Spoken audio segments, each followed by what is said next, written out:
দর্শক, বাংলাদেশ প্রতিদিনের ডিজিটাল প্ল্যাটফর্মে স্বাগত জানাচ্ছি। সঙ্গে রয়েছে আমি মেহেদী হাসান। আমি এই মুহূর্তে রয়েছি রাজধানীর সদরঘাট লঞ্চ টার্মিনালে। দর্শক, দেখতে পাচ্ছেন যে আমরা এই মুহূর্তে আছি সদরঘাট লঞ্চ টার্মিনালে এবং দেখতে পাচ্ছি যে যারা ঢাকা থেকে ভোট দিতে শরীয়তপুর যাচ্ছে এমন একটি লঞ্চ কিন্তু আমরা দেখতে পাচ্ছি যে এখানে বেশ কয়েকটি লঞ্চের আগেও ঢাকা থেকে শরীয়তপুর উদ্দেশ্যে ছেড়ে গিয়েছে। যারা ঢাকা থেকে শরীয়তপুরে ভোট দিতে যাবে তাদের জন্য এই বিনামূল্যে লঞ্চের ব্যবস্থা করে দিয়েছেন শরীয়তপুর 2 আসনের বিএনপি মনোনীত প্রার্থী শফিকুর রহমান কিরণ। এবং আমরা জানার চেষ্টা করব যে আসলে তারা কিভাবে লঞ্চ দিয়ে যাচ্ছেন। এবং জি, আপনার নামটা?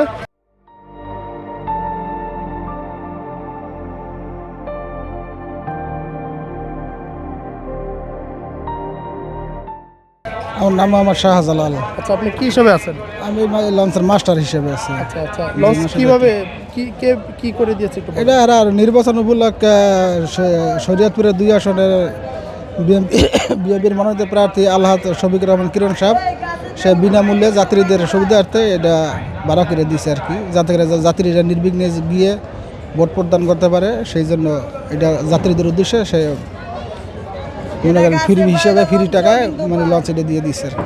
মানে কারো কোনো টিকিট লাগবে না? না, কারো কোনো টিকিট লাগবে না, সমস্ত যাত্রীরা ফ্রি হিসেবে যাতায়াত করতে পারবে। এরকম কয়টা লঞ্চ?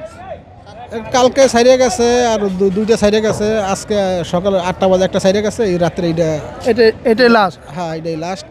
3টা বাজে আমরা 3টা থেকে 4টার দিক দিয়ে আমরা সদরঘাট থেকে ঘাট ত্যাগ করবো আর কি। যে দর্শক শুনছিলেন যে আসলে এই লঞ্চের যে মাস্টার তিনি কথা বলছিলেন যে কিভাবে আসলে এবং কে এই লঞ্চের ব্যবস্থা করে দিয়েছেন। আমরা শুনবো যে আপনি আসলে কোথায় যাচ্ছেন এবং আপনি তো নির্বাচনে ভোট দিতে যাচ্ছেন, আগামীকালকে ভোট, জাতীয় সংসদ নির্বাচনে, তো আপনি লঞ্চ দিয়ে যাচ্ছেন কেন? আমি আসলে আমাদের গ্রামের বাড়ি শরীয়তপুর, নড়িয়া থানায় পড়েছি। তো আমাদের আসনের মাটি ও মানুষের নেতা শফিকুর রহমান কিরণ ভাই, তো কিরণ ভাই আমাদের গ্রামের ভোটার। আমি তো আজকে উদ্দেশ্য নিয়ে আমি বাড়ির উদ্দেশ্যে রওনা দিয়েছি। বিশেষ করে গাড়িতেই যাই, তো গাড়ি দেখি যে সংকট, গাড়ি পাচ্ছি না। তো বাড়িতে যোগাযোগ করলাম, বললো যে কিরণ ভাই লঞ্চের ব্যবস্থা করেছে আপনাদের সুবিধার্থে। তো খুব আশা নিয়ে খুব ভালোই লাগলো। তো সদরঘাটমুখী হয়ে এসে দেখলাম যে আসলেই ঠিকই লঞ্চের ব্যবস্থা করেছে। এখন খুব সুন্দরভাবে বাড়িতে পৌঁছাতে পারবো। এই যে বিনামূল্যে যাচ্ছেন আর কি, বিনা টিকিটে, আপনার কেমন অনুভূতি হচ্ছে? এইটা তো আসলে খুব ভালো লাগার একটা বিষয়, কারণ সবসময় তো লঞ্চে টিকিট কেটে যেতে হয়। একজন ভোটার হিসেবে, একজন কিরণ ভাই তার ভোটার হিসেবে আমরা যাচ্ছি। কিরণ ভাই এই ব্যবস্থা করার জন্য তাকে অসংখ্য অসংখ্য ধন্যবাদ জানাচ্ছি। এই যে সুবিধা লঞ্চে জি জি জি জি জি জি জি জি জি অবশ্যই অবশ্যই। আপনার নামটা? আমার নাম হচ্ছে রুবেল পারভেজ। আপনি কোথায় যাবেন? আমি যাব সুরেশ্বর, আমার গ্রাম হচ্ছে ডিঙ্গামানিক।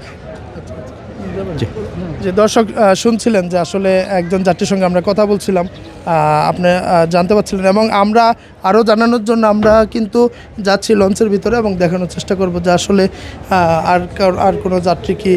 আর আমরা দেখতে পাচ্ছি যে অনেক যাত্রী কিন্তু ইতিমধ্যে বসে আছেন এবং তারা আমরা আরও একজনের সঙ্গে কথা বলার চেষ্টা করব।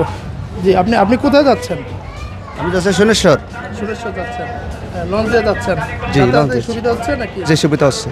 আচ্ছা, এই আমি শুনলাম যে লঞ্চটা নাকি বিনামূল্যে দেওয়া হচ্ছে। জি, বিনামূল্যে দেওয়া হচ্ছে। এতে কি আপনি আনন্দিত কিনা ভোটার হিসেবে? জি, আমি আনন্দিত। তা আপনার কেমন লাগতেছে? মানে হ্যাঁ, আলহামদুলিল্লাহ। গাড়িতে গেলে এখন গাড়িরও সংকট। হ্যাঁ, জি, অনেক গাড়ির বাড়া দিচ্ছে, যার কারণে লঞ্চে আমরা সুবিধা যাইতে। তাও আবার বিনামূল্যে, এটা একটু বলেন। জি, অনুভূতি ভালোই লাগতেছে। ভালো লাগতেছে না? জি। কে দিয়েছে এই ব্যবস্থা করছে? কিরণ সব। আপনি কোথায় যাবেন? আমি সুনেশ্বর। ভোট দিতে যাবেন? জি, ভোট দিতে যাবো। ভোট উপলক্ষে ফিরছেন কবে? শনিবারে। আচ্ছা, যাচ্ছেন ভোট দিতে লঞ্চ দিয়ে বিনামূল্যে, এবং ফেরার সময় যদি এরকম পান তাহলে কেমন লাগবে? তা ভালো লাগবে আলহামদুলিল্লাহ। পরিবার নিয়ে যাচ্ছেন? না, আমি একাই যাচ্ছি। দর্শক শুনছিলেন যে আসলে যাত্রীদের যে তাদের যে মন্তব্য, আসলে তারা খুবই আনন্দিত।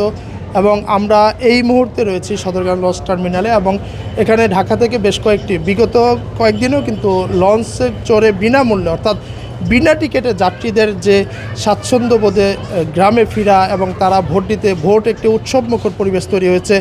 এই ছিল সদরঘাটের লঞ্চ টার্মিনাল থেকে আপনাদেরকে জানানো সর্বশেষ খবর। মোহাম্মদ মেহেদী হাসান, বাংলাদেশ প্রতিদিন।